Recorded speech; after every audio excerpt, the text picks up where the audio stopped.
this meeting this morning with a very clear conviction, and that is that unilateral coercive measures have no place in an international system based on law, rights, and the mutual respect and sovereign equality of states. My country has reiterated in many fora that these measures are, by their nature, unlawful and undermine dialogue, increase mistrust, and have a direct effect on the well-being of populations.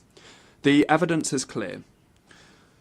The reports of the UN Special Rapporteur on the negative impact of unilateral coercive measures show that these measures are not only limited to their supposed targets, but rather they affect entire societies.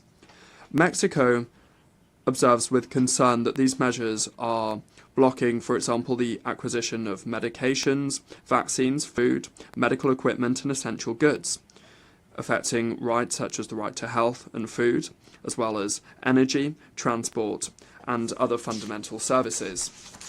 Mexico believes that it is only the Security Council, in the exercise of its responsibility to maintain international peace and security, that can authorise binding measures.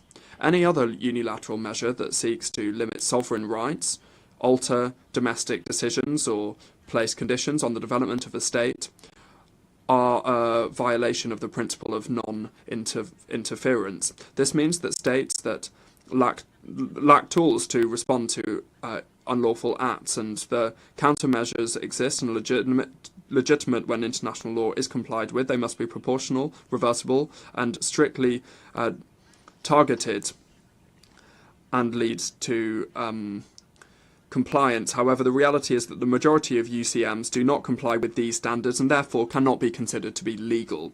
Mexico reaffirms that embargoes, blockades and unilateral sanctions and economic pressure do not build peace, nor do they generate prosperity, and nor do they promote cooperation.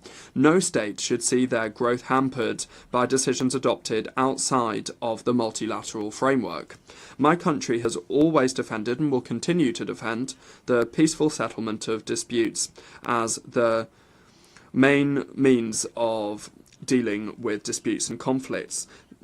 This commemoration today, bringing us together, is an opportunity to reject all UCMs, and we join the global appeal for these mechanisms to be lifted or suspended. We will continue to raise our voice for an international system based on rules, sovereign equality between states and the protection of human rights as the basis of any interaction and peaceful coexistence between nations. Thank you very much.